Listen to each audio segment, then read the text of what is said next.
Halo semuanya, selamat datang di video tugas akhir Sistem Informasi Akuntansi dari kami kelompok 6. Kami dari PT Palma Jaya Furnitur. Nah, perkenalkan saya Muhammad Rafiul Ihsan Al-Kahfi selaku CEO dari PT Palma Jaya Furnitur. Nah, PT Palma Jaya Furnitur adalah perusahaan manufaktur mebel berbahan baku kayu batang pohon sawit. Nah, PT Palma Jaya Furnitur ini berlokasi di Jepara, Jawa Tengah. Dalam video ini kami akan mendemonstrasikan seluruh proses akuntansi perusahaan menggunakan software Accurate Online, mulai dari setup perusahaan, transaksi operasional, proses produksi hingga laporan keuangan. Nah, di tim kami sendiri terdiri dari 5 orang dengan jobdesk masing-masing. Saya akan menerangkan tim kami. Yang pertama ada Ananda Rizky Parikesit selaku bagian purchasing yang bertanggung jawab atas semua proses transaksi pembelian. Lalu yang kedua ada Muhammad Faiz Taufikur Rahman. Lalu yang kedua ada Muhammad Faiz Taufikur Rahman selaku manufaktur yang mengelola proses produksi. Nah, yang ketiga ada M. Aldo Sapekri sebagai bagian gudang yang mengontrol persediaan barang. Nah, dan yang keempat ada Benediktus Putra Kusnadi sebagai bagian sales yang menangani penjualan. Oke, langsung saja kita mulai ya. Nah, kita masuk ke langkah yang pertama. Ini adalah membuat profil perusahaan di Accurate Online. Ini saya masuk ke menu pengaturan, lalu memilih data perusahaan. Nah, di sini saya mengisi nama perusahaan PT Palma Jaya Furnitur. Kategori usaha dipilih manufaktur karena kita adalah perusahaan manufaktur. Nah, bidang usaha dipilih lainnya karena tidak ada kategori khusus untuk mebel kayu sawit. Tanggal mulai di data diisi 1 Januari 2025 sesuai tahun buku yang kita sepakati di kelas ya. Nah, periode akuntansi Januari sampai Desember mata uang rupiah Indonesia. Setelah terisi semua, klik simpan. Nah, berikutnya saya mengaktifkan fitur-fitur yang dibutuhkan perusahaan manufaktur. Di tab perusahaan, saya aktifkan fitur pajak, persetujuan pencatatan aset, dan anggaran. Nah, metode biaya persediaan saya pilih rata-rata karena lebih cocok untuk manufaktur. Di tab persediaan yang paling penting adalah mengaktifkan fitur manufaktur. Ini wajib ada agar kita bisa membuat bill of material dan work order. Saya juga aktifkan fitur gudang dan satuan barang. Setelah semua selesai, klik simpan. Selanjutnya adalah chart of account atau daftar akun keuangan. Accurate Online sudah menyediakan akun-akun dasar secara otomatis. Nah, untuk perusahaan manufaktur ada yang perlu ditambahkan seperti persediaan bahan baku, persediaan barang dalam proses, persediaan barang jadi, biaya overhead pabrik, dan akumulasi penyusutan mesin. Akun-akun ini penting untuk mencatat alur biaya produksi dengan benar. Halo semuanya, di sini saya sebagai penanggung jawab gudang akan mencoba membuat bahan baku dan barang jadi. Langsung saja kita masuk ke Accurate-nya. Kita ke barang dan jasa, kita pilih tambah, terus kita tulis nama barangnya. Misalnya logam,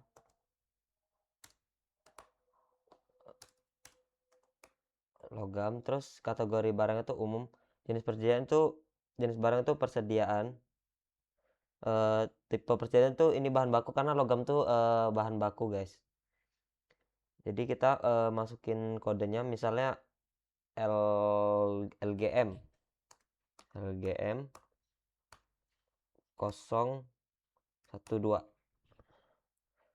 011. Misalnya 011. Satuannya kita karena logam tuh kayak dia kiloan, guys. Jadi kita ketik kilo. Kalau udah kita langsung simpan. Simpan. Kita klik.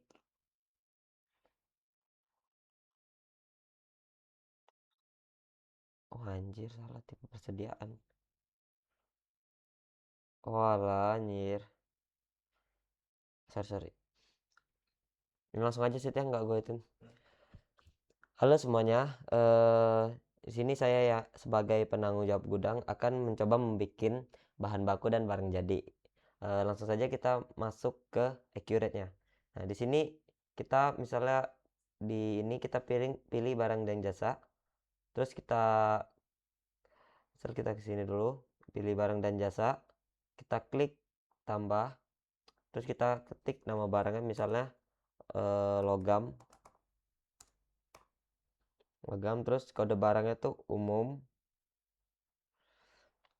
Persediaan tuh ya jenis barang tuh persediaan, tipe persediaan tuh karena ini logam itu bahan baku, jadi kita pilih bahan baku saja karena ini bahan baku. Nah, kode barangnya kita klik off dan kita ketik sini misalnya LGM 011 019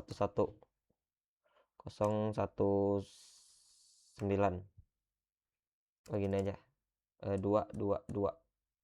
Nah, satuannya tuh logam nih kiloan, guys, jadi kita pilih kilo. Nah, kalau udah kita klik simpan.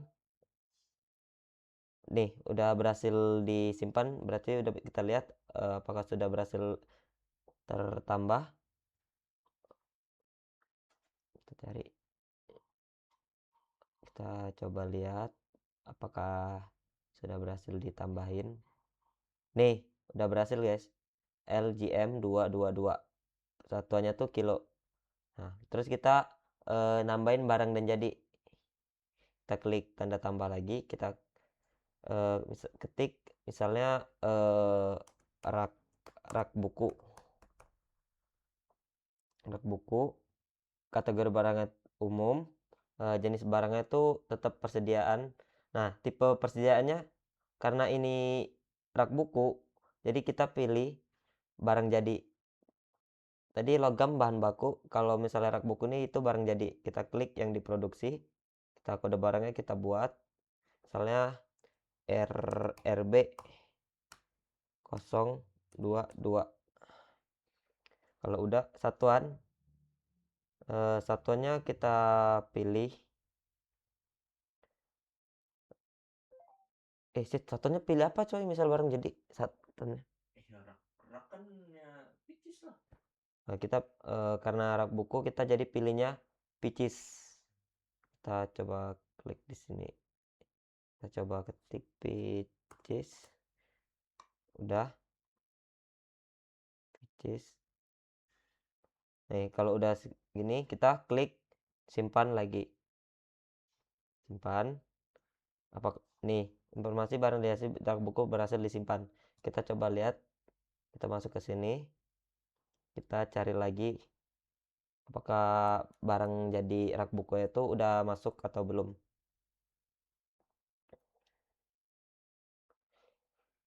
Kita lihat. Nih, udah ya, udah masuk rak buku RB 022. Tadi kita nambahin bahan baku itu logam LGM 22. Kalau barang jadi itu rak buku RB 022. Satuannya tuh kalau logam tuh kilo. Kalau misalnya rak buku tuh picis. Nah, di sini sebenarnya stoknya tuh ada, tapi nanti bisa di edit, tapi itu nanti aja. Tapi kali ini nol aja. Oh, jadi Tapi kali ini kosong. nah, jadi stok itu bisa ditambahin, guys, tapi kali ini kita kosongin aja dulu. Nah, mungkin segitu aja, guys, penjelasan dari aku. Cara bikin bahan baku dan bikin barang jadi. Dan cara nambahinnya sudah jelas tadi. Diklik tanda simpannya. terus muncul di sini. Jangan yang terlalu sulit dipahami, misalnya logam tuh ya buat aja LGM 222. Jadi kalau misal bahan baku tuh nggak ada angka nolnya. Jadi kalau misalnya bahan jadi tuh ada angka nolnya. Misalnya rak buku ini kan barang jadi. Aku singkat RB karena ngambil judul dari rak buku ini R dan B. Jadi 022. Itu kalau ada nolnya itu berarti itu barang jadi. Jadi lebih enak taunya guys kalau misalnya dikasih kode kayak gitu, ngambil dari judul terus tuh ditandain kalau nggak ada nolnya itu bahan baku, kalau ada nol itu barang jadi. Oke guys, sekian penjelasan dari aku. Terima kasih. Saya Nanda Rizky Parekesit. Di sini saya sebagai purchasing di PT Palma Jaya Furniture ingin menjelaskan terkait dengan pemasok ya. Kenapa pemasok ini penting? Karena kalau nggak ada pemasok ini di bagian pesanan pembelian ini nggak bisa diisi sama sekali ya. Jadi pemasok itu makanya kita harus isi pemasok terlebih dahulu. Nah, pertama-tama kita pencet di bagian pembelian, terus kita cari nih pemasok ya di sini ya. Kita cari pemasok, terus kita langsung ada ya namanya gitu. Namanya misal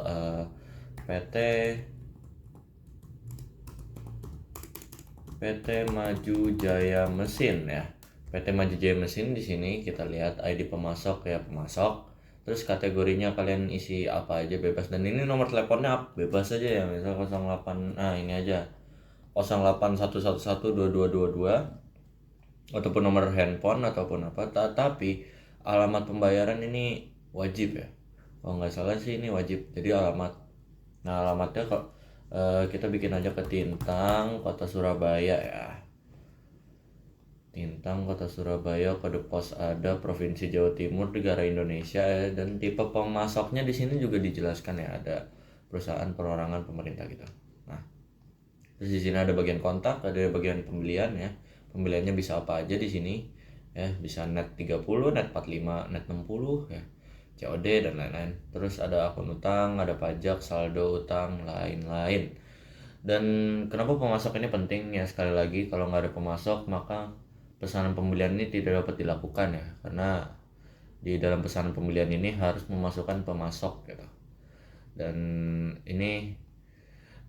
ya ini seperti yang saya kerjakan tadi, ini contoh saja, dan yang sudah saya masukkan yang beneran yang ini ya, PT Maju Jaya Mesin ya, Jalan Kelpok Gedlok dan lain-lain. Di sini ada email, ada kontak tidak diisi, terus pajak dan lain-lain ya.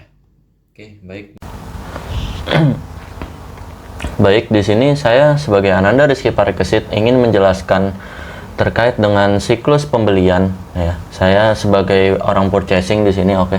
Jadi lanjut saja, kita pencet ke bagian pembelian, terus langsung ke bagian pesanan pembelian di sini di PT Jaya Furniture ya, PT Palma Jaya Furniture. Jadi langsung aja kita langsung pencet tambah di sini. Ya, ini proses-proses yang udah saya lakukan, tapi saya akan mengulangi kembali. Misal saya pengen beli sebuah cat kayu dari PT Kimia Jaya Semarang ya di sini. Dan saya sudah berarti saya cari dulu cat kayu di sini ya. Saya cari cat kayu, dan di sini harga cat kayu itu kalau tidak salah itu 80.000 ya. 80.000 per liter. Dan di sini saya akan membeli sekitar seperti contoh 10 liter ya. Biasanya sih 15 sih. Oke. Saya membeli sekitar 15 liter, oke.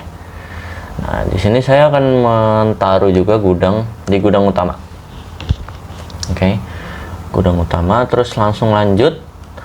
Oke, dan di sini langsung kita juga taruh juga alamat kirim, jangan lupa alamat kirim, terus tanggal. Karena kita di sini pakai tanggal 2025, jadi kita akan 2025 tanggal 1, tanggal pengiriman juga dicek lagi tanggalnya berapa. Terus pengiriman juga dicek lagi, Super Wings ya. Terus FOB kita destination atau shipping point, kita pakai destination, dan kita langsung simpan. Oke, baik, kita cek dulu, kita refresh, dan ya di sini menunggu diproses ya, sudah masuk. menunggu diproses. Nah, lanjut di penerimaan barang. Setelah melakukan pembelian, kami kelompok kita akan menerima setelah pesanan pembelian, kelompok kami akan menerima barang ya di sini. Nah, ini yang sudah kami lakukan, dan kita akan cari pemasoknya apa dulu. Kimia Jaya Semarang. Oke, tanggalnya kita ini tanggal sampainya ya, kita samain aja. Kita tanggal sampai samain aja, misal di hari yang sama itu udah nyampe. Terus nomor terima kita tulis ya, nomor terima misal 0000001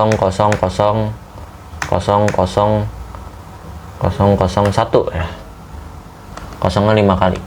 Terus kita langsung ambil saja dari sini pemesanan, terus langsung kita lihat purchase order dan langsung lanjut. Nah, di sini kita langsung aja kita cek dulu ya, tanggal kirim bla bla bla bla bla dan tanggal sampainya kapan gitu. Terus langsung kita pencet di bagian sini faktur ya. Langsung ini otomatis sudah ke save juga di sini. Kita lihat, dan di sini ya sudah diterima dan tapi belum dibayar ya. Sudah diterima tapi belum dibayar. Baik, di sini sinyalnya agak jelek, jadi mungkin agak ditunggu aja. Nah, oke, jadi di sini langsung kita tiba-tiba secara otomatis langsung masuk ke faktur pembelian ya. Jadi kita di faktur pembelian ini langsung diarahkan di situ. Nah, terus kita juga cek nomor fakturnya ini berapa. Kita tulis aja nomor fakturnya ini, kita tulis bebas saja ya. Cat misal PT Palma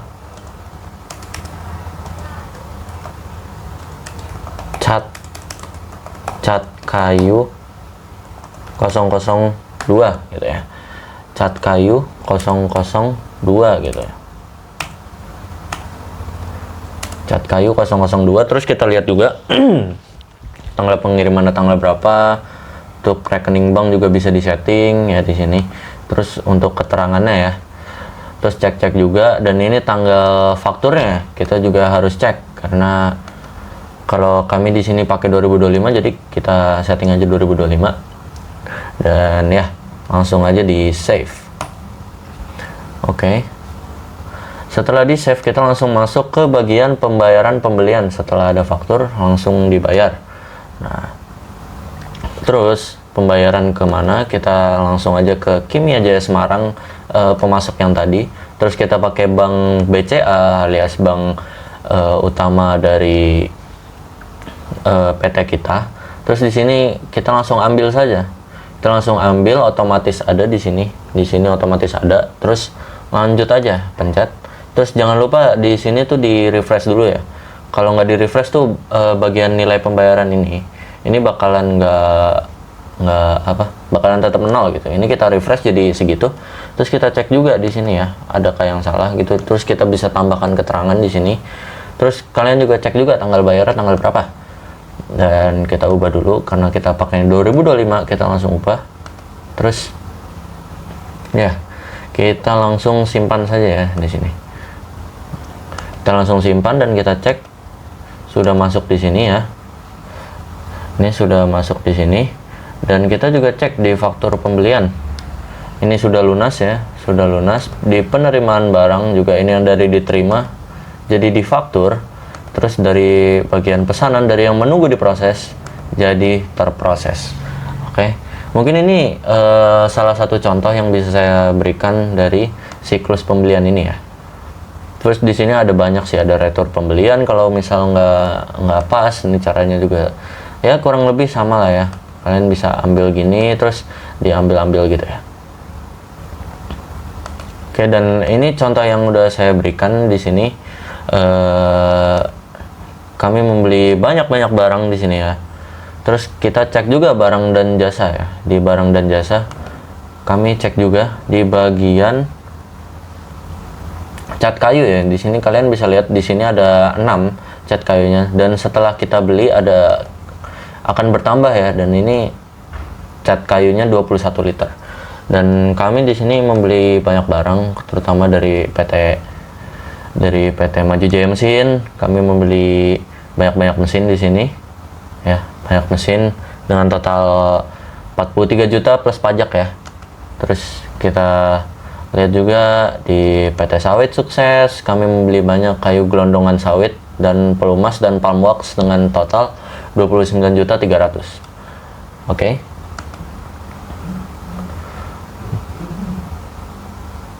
Dan kami membeli banyak hal juga ya di sini ya.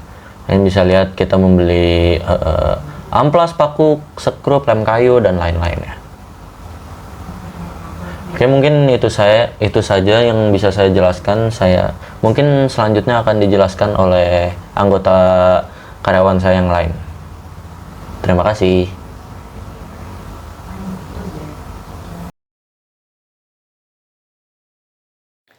Nah, oke, jadi di sini tuh kemarin udah diinput aset tetapnya. Jadi ada beberapa aset tetap di sini. Nah, untuk keperluan produksi manufacturing ya. Ini ada bor, mesin amplas, spray gun, kompresor, mesin chainsaw, mesin potong, mesin serut, lalu mesin pressure, treatment kayu. Nah, jadi ini juga ada harga-harganya. Tuh. Kita ambil contoh di bor ini ya. Nah, tuh bisa dilihat ini.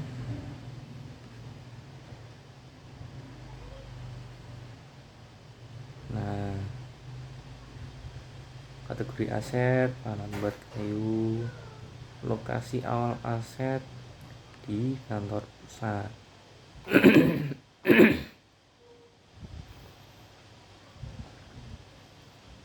Nah, ini pembelian asetnya ya di tanggal 30 Mei 2025 seharga 10 juta. Oke. Begitu juga dengan aset-aset lainnya ini. Nah, seperti itu ya. Tentang siklusnya, yaitu pertama ada penawaran penjualan, itu pilih perusahaan yang dituju, kemudian tanggal untuk dibuatnya rincian barang ini, kemudian pilih juga barangnya yang ingin dijual ke perusahaan tersebut. Kemudian di sini kita tuliskan harga satuannya berapa, kemudian sama kuantitasnya. Jika sudah, klik lanjut. Kemudian kita pilih barang yang ingin kita jual lagi ke perusahaan tersebut hingga kita mendapatkan barang yang akan dipesan oleh perusahaan tersebut sudah terperinci semua, sudah tertulis semua. Kemudian kita juga harus memilih alamat,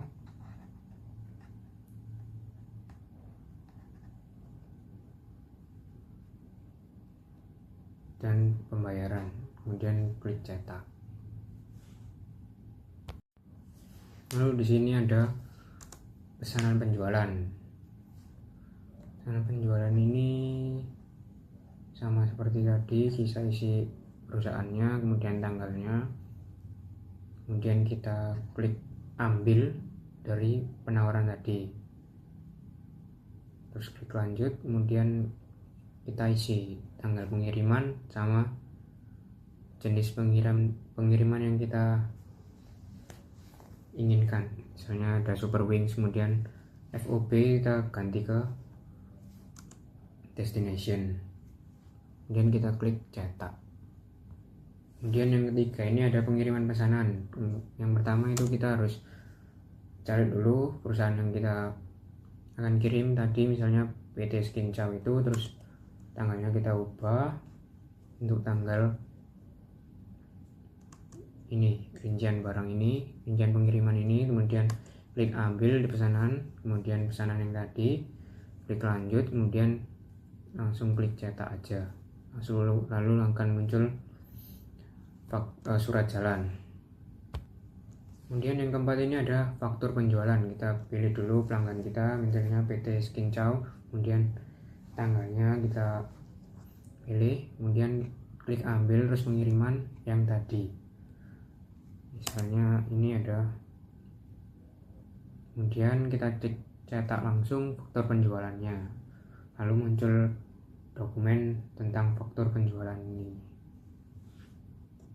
Saya selaku manufaktur akan menjelaskan alur di bagian manufaktur. Step pertama, kita masuk ke formula produksi.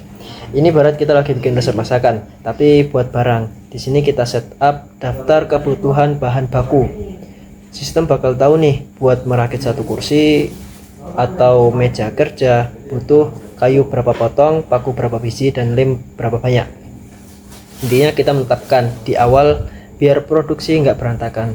Kedua, standar biaya produksi. Nah, di sini kita masukin harga standar dari setiap bahan baku, kayak boraks atau kayu gelondongan. Tujuannya biar perhitungan biaya produksi kita valid dan margin untungnya gampang dilacak. Selanjutnya ke rencana produksi. Ini fase planning ya teman-teman. Kita nentuin produk apa saja yang mau dibikin dan berapa banyak target kuantitasnya. Fitur ini ngebantu banget buat narik data dari formula produksi tadi, jadi jadwal kerja tim manufaktur lebih terarah dan nggak asal nebak. Rencana udah ada, sekarang waktunya eksekusi di perintah kerja. Dari plan yang udah dibuat, kita rilis surat perintah resminya ke pabrik. Tinggal tarik data rencana produksinya, tentuin tanggal mulai, dan pabrik udah punya lampu hijau buat jalanin prosesnya. Nah, pas produksi mulai, bahan baku pasti kepakai kan? Kita catat di modul pengambilan barang.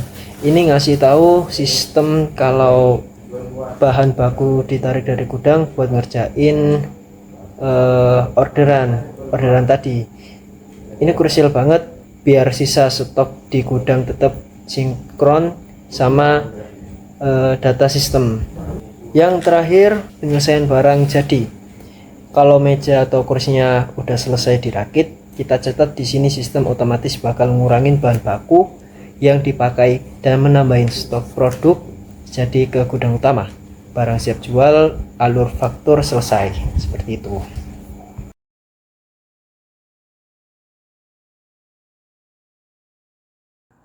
Nah, oke, sekarang kita akan melakukan penggajian atau payroll. Nah, yang paling awal ini kita input data karyawan ya. Nih. Nah, kebetulan di sini udah saya buat. Nah, misalnya nih saya sendiri. Nah, nama, posisi jabatan, CEO, email, dan yang lain-lainnya. Ini ada nomor-nomor WhatsApp, handphone, ada nomor KTP, terus ini ada alamat. Nah, ini pajak, NPWP. Nah, ini status PTKP. Nah, ini rekening gaji dari perusahaannya. Nah, oke. Kita masuk ke buku besar, lalu pencatatan gaji. Nah, di sini saya udah membuat datanya ya tentu. Nah, beberapa ini contohnya ini di data saya sendiri. Nah, untuk gaji rinciannya nah seperti ini. Gaji pokok 5 juta, tunjangan makan 1 juta, tunjangan transportasi 600.000, pajak penghasilan di sini ada 33.000. Nah, oke ya, clear. Oh ya, jangan lupa ini akunnya, utang beban ini. Nah, jadi nanti misal kalau belum terbayar, nanti tinggal diproses saja. Nah, contohnya kita ambil di yang ini sedang diproses, contohnya nah ini Benedictus Putra Kusnadi. Nah, ini nanti tinggal dipencet gaji. Nah, lalu kita tinggal save ini nanti ya, nanti otomatis akan terbayarkan gajinya. Nah, oh sorry, harus isi bank dulu. Nah, bank BCA. Nah, klik simpan. Sudah, kita lihat statusnya.